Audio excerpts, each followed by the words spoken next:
Hello everyone, आपके अपने YouTube channel MJ study पर आपका स्वागत है। आज का हमारा टॉपिक है Bloom taxonomy of educational objectives. पिछली वीडियो में हमने ब्लूम टैक्सोनॉमी के ज्ञानात्मक पक्ष के उद्देश्यों के बारे में पढ़ा था। आज हम ब्लूम टैक्सोनॉमी के भावात्मक और क्रियात्मक पक्ष के उद्देश्यों के बारे में पढ़ेंगे और साथ ही साथ इसके एमसीक्यू क्वेश्चन भी करेंगे, तो वीडियो को अंत तक जरूर देखिएगा। सबसे पहले हम भावात्मक पक्ष के उद्देश्यों के बारे में देखेंगे। जो ब्लूम थे और उसके सहयोगी कथवाल और मरिया, इन्होंने 1964 ईस्वी में थे भावात्मक पक्ष के उद्देश्यों के बारे में बताया था, या जो इसका रूप था वो प्रस्तुत किया था। जो भावात्मक पक्ष के उद्देश्यों का वर्गीकरण इन्होंने 5 भागों में किया था। ये थे, सबसे पहला था हमारा आग्रहण या ध्यान देना, दूसरा था अनुक्रिया, तीसरा था आंकलन, चौथा संगठन और पांचवा था मूल्यों का चरित्रीकरण या विशेषीकरण। सबसे पहले है आग्रहण या ध्यान देना। यह जो है भावात्मक पक्ष का सबसे पहला स्तर है। इसमें एक टीचर का काम क्या होता है कि विद्यार्थियों के सामने जो विषय वस्तु प्रस्तुत कर रहा है उसको आकर्षित बनाना। और वो आकर्षित कैसे होगी? किसी ना किसी उद्दीपन का वहाँ होना आवश्यक है। इससे क्या होगा कि विद्यार्थी उद्दीपन से आकर्षित होंगे, उसकी तरफ ध्यान देंगे और उस चीज़ को ग्रहण करेंगे, यानी रिसीविंग करेंगे। उसके बाद है अनुक्रिया। जब स्टूडेंट क्या करते हैं कि एक चीज़ सीख लेते हैं, वो दूसरी के ऊपर डिपेंड हो जाते हैं। जैसे हमने किसी चीज़ की रिसीविंग की, ध्यान से उस चीज़ को ग्रहण किया, तो हम उसके प्रति कोई ना कोई अनुक्रिया करते हैं, यानी रिस्पॉन्स देते हैं अपना। जब स्टूडेंट अनुक्रिया करते हैं तो उसमें क्या होता है, उसकी आत्मभक्ति होती है, आत्म विकास होता है तथा संतुष्टि उसे प्राप्त होती है। तो इसके विकास में ये सहायता करता है। उसके बाद आता है आंकलन। अब आंकलन भी क्या है, पीछे वाले जो 2 वर्ग थे उनकी क्रियाएं और जो परिणाम है ये उसके ऊपर आधारित है। जब क्या होता है, स्टूडेंट किसी वस्तु या विचार के प्रति आकर्षित होकर उसे ग्रहण करता है या उसके ऊपर ध्यान देता है और उसके प्रति अपनी अनुक्रिया को व्यक्त करता है, तो जो उसकी ये अनुक्रिया होती है ये उस वस्तु या विचार के लिए बहुत ज़्यादा मूल्यवान हो जाती है। तो यानी उसके क्या होगे, वैल्यू होगी, उसके मूल्य बन जाते हैं। उसके बाद है संगठन। अब जैसे एक स्टूडेंट किसी वस्तु या विचार के मूल्यों को अर्जित करता है, ग्रहण करता है और उसके प्रति अपने विचार या अनुक्रियाएं जो है करना सीख जाता है, तो इस दिशा में वो आगे बढ़ते हुए कुछ व्यक्तिगत और कुछ सामाजिक जो उसके मूल्य होते हैं उनको वो ग्रहण कर लेता है। अब कई बार परिस्थितियां क्या होती है कि ये जो मूल्य होते हैं वो अंतर्विरोधी हो जाते हैं और इनके टकराव को रोकने के लिए इन मूल्यों का जो स्वरूप है या संप्रत्यय है उनका ज्ञान करना आवश्यक हो जाता है।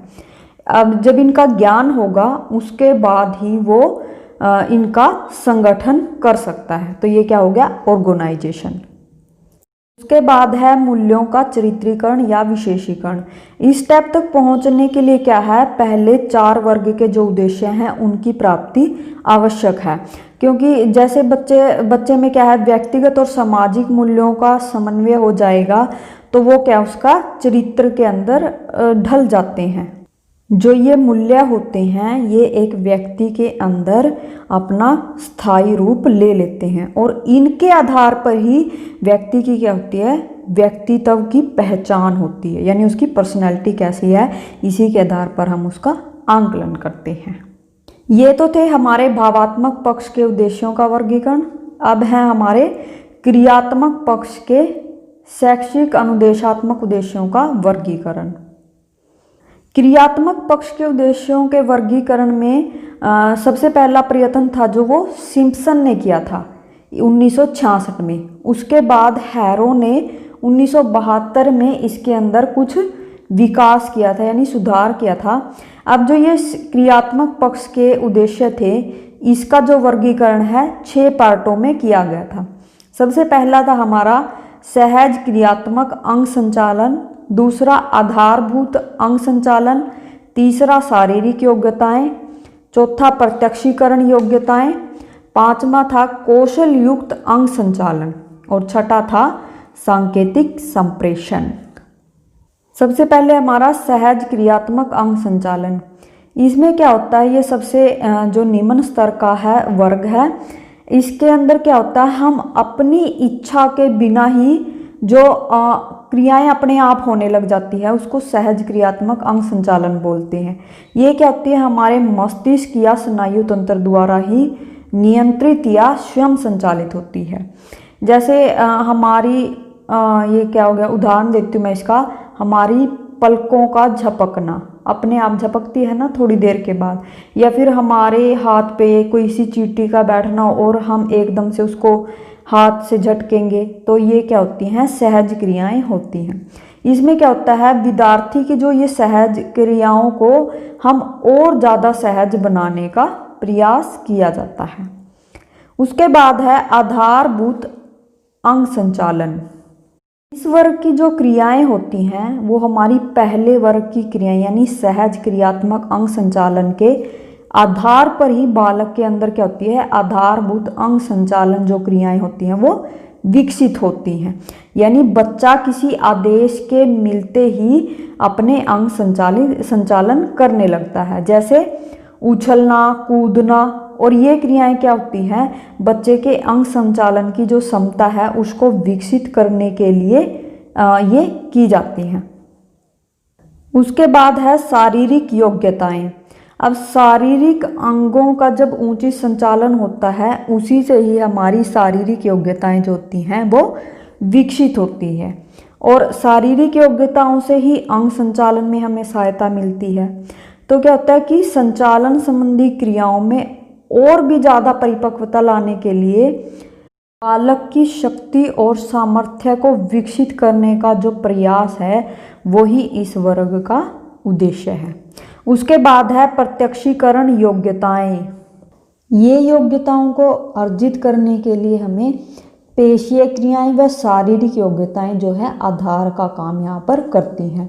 अब जो हमारी प्रत्यक्षीकरण योग्यताएं होती हैं वो हमारी ज्ञानेंद्रियों के सामंजस्य पर निर्भर करती है। यानी जो बच्चा होता है वो जानबूझकर या अपनी इच्छा के अनुसार ही इन योग्यताओं को अर्जित करने का प्रयास करता है। उसके बाद है कौशल युक्त अंग संचालन।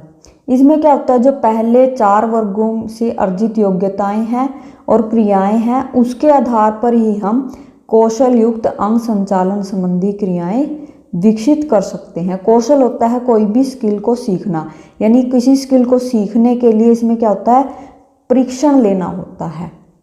जैसे स्किल कह दें हम, जैसे स्विमिंग हो गया या फिर डांसिंग हो गया, इस तरह के स्किल होते हैं।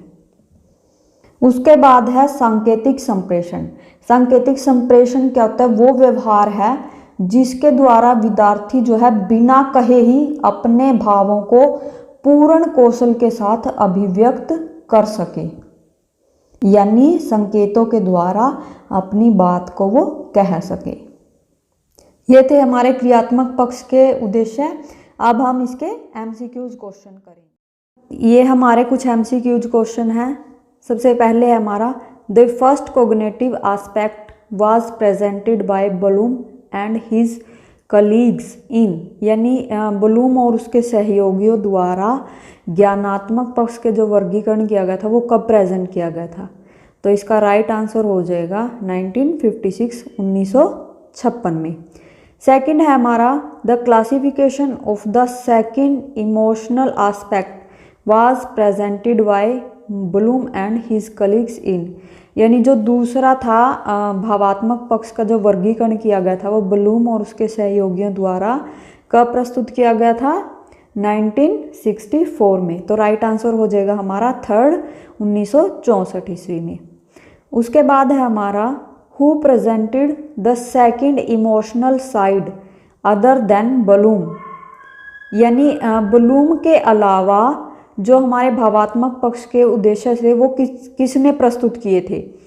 तो इसमें हमारा जो ऑप्शन है सेकंड ऑप्शन, कथवाल एंड मारिया ने, ये हमारा राइट आंसर हो जाएगा। उसके बाद है, how many levels are there in Bloom's first cognitive side, यानी ब्लूम ने जो ज्ञानात्मक उद्देश्य थे उसको कितने भागों में बांटा था, कितने भाग थे उसके। ये इसके लिए मैंने आपको पीछे एक वीडियो बना रखी है, आप उस वीडियो में जाके इसको देख सकते हो। इसका लिंक भी मैं डिस्क्रिप्शन बॉक्स में डाल दूंगी। तो इसको कितने भागों में बांटा था, 6 भागों में। तो यहाँ पर हमारा राइट आंसर हो जाएगा 3, थर्ड आंसर हमारा 6। उसके बाद है which of the following is not a level of affective aspect, यानी कौन सा हमारा भावात्मक पक्ष का भाग नहीं है। यहाँ पर दिए हुए हैं रिसीविंग, रिएक्शन, एक्सपेरिमेंट और सफिक्सेशन। यहाँ पर जो है एक्सपेरिमेंट यानी प्रयोग आपका जो है ज्ञानात्मक पक्ष के भाग है, बाकी तीनों आपके भावात्मक पक्ष के भाग हैं। तो राइट आंसर हमारा हो जाएगा, इसमें नोट पूछा है तो हमारा एक्सपेरिमेंट यहाँ पर राइट आंसर हो जाएगा।